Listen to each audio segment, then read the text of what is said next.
This take is not going to be a popular take. It's probably going to piss a lot of people off. Michael Jordan fans are going to be outraged by it. LeBron James fans are going to be angered by it. Kobe Bryant fans are probably going to be pretty annoyed by it as well. It's not going to be popular, but it's just the way I feel. So this is all inspired by a post that I saw on Twitter yesterday where somebody asked if LeBron James was drafted to the Chicago Bulls in 1984 instead of Michael Jordan, how many rings would the Chicago Bulls have? And the simple answer, in my opinion, is 6. Now, to put some caveats behind this here, I do not think that LeBron James is a better player than Michael Jordan. I don't even think LeBron James is as good of a player as Michael Jordan. Michael Jordan will always be my number one. That's just the way it is. But I don't think that the difference between them is large enough that it would have affected the outcome of any of those finals. Look at 1991 against that Lakers team. You put LeBron James in Michael Jordan's place. That Bulls team is still too athletic for that Lakers team, still too young, still too fast. They're still going to win that series. You look at the 92 series against the Portland Trailblazers. Clyde Drexler was great for sure, but you sub in LeBron James in there instead of Michael Jordan, I still think they win that. The 93 finals is probably the closest one because Charles Barkley was such an unstoppable force. And there were games where Michael had to put the Bulls on his back and drop 55. But I still think LeBron James would have showed up. They still would have won that series. And then you go to the 96 finals, the greatest team of all time, the 72-10 team. Do they go 72-10 with LeBron in Michael's place? Maybe not, but I still think they beat that Seattle Supersonics team. And then the 97-98 finals, they're going to beat those Jazz teams. I don't think that swapping out Michael Jordan for LeBron James suddenly means that Karl Malone has a ring. So I look at those finals and I say, yeah, they're still going to win all those finals. I don't think it adds any championships to the Bulls, though. Like, I don't think if you swap LeBron James in Michael Jordan's place that suddenly the Bulls take down the bad boy Pistons a year early and get a little more ahead of schedule. I don't think that happens because that wasn't on Michael Jordan. He needed Scottie Pippen to mature. He needed Horace Grant to mature. He needed the team around him to mature. Would have been the same thing if LeBron James was in there as well. And then you look at the 2 seasons that Mike took off. It's really hard to win 3 championships in a row. It's impossible to win 4 championships in a row. To think that LeBron James, because LeBron James, he would have kept playing. He's not Michael Jordan. He didn't need a break. Michael needed a break to mentally reset. His father had died. He was burnt out from the media. There were a lot of reasons that he needed that break. And obviously it was the best thing he could have done because he came back and he was hungry and he got a second three-peat. But I still think that the Bulls, I mean, that roster was falling apart. That 1994 roster, they were still pretty good. They still took the Knicks to the Eastern Conference Finals, but that was kind of the Knicks' time. I've been reading the Blood in the Garden book, which just outlines the whole Pat Riley, New York Knicks era. And that Knicks team, man, it was so good. It kind of gets lost to time because they never beat Michael Jordan. They never got over that hump. They lost in that 94 finals to Hakeem Olajuwon, but that team was really good. It was kind of their time. You put LeBron James in Michael Jordan's place, it's still that New York Knicks team's time. And then you look at that 95 team, that team just was not good, guys. There's a reason that even when Mike came back, they still lost in the playoffs to Shaq and Penny because the team wasn't good. They didn't have a power forward. Horace Grant wasn't there. Dennis Rodman wasn't there yet. The depth around them wasn't very good. So you swap it in, and I think the Bulls end up with 6 titles and don't get any more than 6 titles. And if we want to play this with a little bit more leeway, I feel the same thing with Kobe Bryant. I feel like if you swap Kobe Bryant in Michael Jordan's place, they're still going to win all those finals, and they're still going to come up short the years that the Chicago Bulls with Michael Jordan came up short. Now, where this gets interesting is if you swap Michael Jordan into their careers. And I really don't think it makes that much of a difference either. Like, let's start with LeBron James. So LeBron has lost a couple finals, right? He lost the 2007 finals to the San Antonio Spurs. If you swap Michael Jordan into LeBron James' place for that 07 finals, they're still losing that series, guys. There is no way that Cavs team was beating that Spurs team. That Spurs team had Tim Duncan, peak Tony Parker, peak Manu Ginobili, the system around them, the depth around them. That Cavs team was not good. His second best player was Drew Gooden that series. Michael Jordan and Drew Gooden are not beating that San Antonio Spurs team. That's just a reality. So even though I think Michael Jordan is a better player than LeBron James, I have him higher on my all-time rankings. I'm not one of those crazy Michael Jordan fans who thinks that if you swap him in, that those Cavs teams are going to win every title imaginable. I still think they come up short. The only finals that I will give them a little bit of a difference is the 2011 finals. If you swap Michael Jordan onto that Miami Heat team against that Dallas Mavericks team, absolutely, the Miami Heat win that series. They should have won that series. A big reason why they didn't win that series is because LeBron James came up short. Dwayne Wade played his ass off in that series. LeBron James, meanwhile, he couldn't even post up JJ Barea. Michael Jordan was a little more cutthroat. He wouldn't have. I think we all can agree LeBron got psyched out in that finals. That's not happening to Michael Jordan. He's a little more cutthroat. That's the one championship in LeBron's whole title run that I think would have swayed the other way by adding Michael Jordan to it. I mean, you look at the 2014 NBA Finals when they lost to the Spurs. Even if you put Michael Jordan on that team, still don't think they're beating that Spurs team. Kawhi Leonard was ascending. That was the last great Tony Parker year.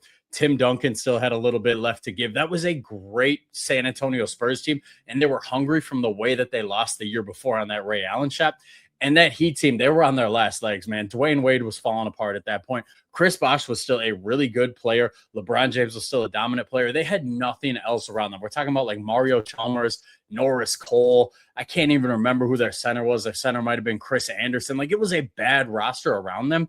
I just don't. I love Michael Jordan, but I don't think if you swap LeBron for Michael Jordan in that series that it makes that much of a difference. Maybe they push them to 7 instead of getting their asses whooped the way that they did, but I don't think it makes that big of a deal in that series. Same thing with when he lost to the Warriors. So 2015, he loses to the Warriors.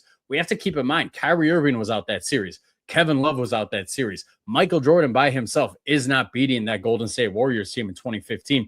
That's just not happening. Then you look at 2017, 2018, they have Kevin Durant. That's one of the greatest teams ever assembled, arguably the greatest team ever assembled from a talent standpoint. Swapping out Michael Jordan for LeBron James, that's not going to make a difference. They're still going to lose those series. So when we're talking about Mike and LeBron, and if we swap guys' careers, how many rings are they going to end up with? I think it largely ends up the same.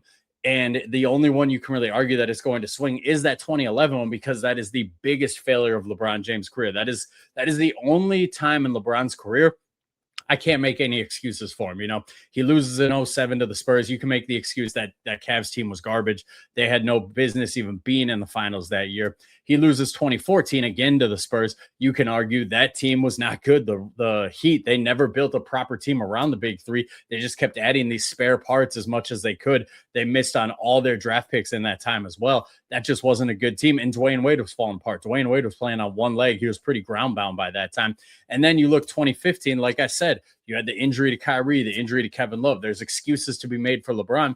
2017, 2018, that Golden State Warriors team, man, who's beating them? I mean, let's be realistic. Who's beating peak Steph Curry, peak Klay Thompson, peak Kevin Durant, peak Draymond Green, Andre Iguodala? The list goes on and on. Sean Livingston was a very valuable role player in that time as well. You look at those Cavs rosters, it just wasn't going to happen for LeBron. So those are the ones that'll make an excuse for LeBron. Now, it gets interesting when you swap Kobe Bryant out in it too, because I feel the same way. I feel like if I put Kobe on that 07 Cavs team, that's not happening, man. That Cavs team is still not beating that Spurs team. If I put Kobe on that 2011 team against the Mavs, I think that the Heat are winning that series. Kobe Bryant had a killer mentality. He's not letting JJ Barea stop him in the post. And then I feel the same thing. 2014, that team's breaking down by then. That Heat team's not very good. Swapping out for Kobe Bryant, that's really not going to do much. It might push them a little further. Same thing, like I said about Michael Jordan. But I don't think that Heat roster was nearly good enough to win a title that year. 2015, same thing. You got the injuries, adding Kobe into the mix there instead of LeBron, not going to change much. Same thing with 2017, same thing with 2018. Where it gets really interesting, however, is if we discuss Kobe Bryant's career. So Kobe Bryant, let's say you swap Kobe Bryant out for Michael Jordan. They're obviously still three-peating with the Shaq team. That's not even a discussion. They're still three-peating. Where it gets interesting is talking that 2004 finals. So that 2004 finals, guys, I think if you swap Michael Jordan for Kobe Bryant in that finals, and I understand Kobe had a terrible series. He shot them out of it a lot of the time. But that Lakers team was pretty bad, guys. I don't think Michael Jordan makes a big difference. It might, what I said earlier about that 2014 series where adding Michael Jordan, the Heat are going to push them to 7. The Lakers might be a little more competitive for sure. They might push them to 6 or push them to 7. But that Pistons team, man, they were just firing on all cylinders. They were the perfect team to win the finals that year, the perfect team to go up against that Lakers team, a bad Lakers team. Shaq was out of shape. He was on his last legs. Gary Payton could barely play anymore. Karl Malone didn't play in that series. I think he played, 2 games, and he barely played, and he had one leg. They played like Slava Medvedenko 30 minutes a night. Played Devin George a big chunk. Kareem Rush was getting minutes. Luke Walton was getting minutes. Guys who were out of the league within like 2 or 3 years were playing damn near starter level minutes on this team because that Lakers team was so decimated. So Michael Jordan, I don't think he could have overcame that either. And I love Michael Jordan. I got Michael Jordan ranked ahead of Kobe Bryant on my top list all time. I'm just saying, if we're being fair, man, Kobe had a bad series, but that Pistons team, they were built to stop that team. And then we go into the 2008 finals. Same thing. If you swap out Michael Jordan for Kobe Bryant in that series, I still think the Celtics win that series. The Celtics were like a team of destiny that year. You had Kevin Garnett finally playing for something, finally getting a chance to play for a ring, one of the biggest psychopaths in NBA history. Ray Allen finally getting a chance to play for a ring. Paul Pierce finally getting a chance to play for a ring. Rajon Rondo was ascending. They had Kendrick Perkins as a solid guy in the middle. They had good guys off the bench, PJ Brown, Eddie House, James Posey. That was a very solid Boston Celtics team, and they were just more ready to win. That Lakers team wasn't ready to win. Andrew Bynum, he got dogged that whole series. He wasn't ready for NBA Finals physicality. Pau Gasol was not ready for NBA Finals physicality. Kobe Bryant had a really good series.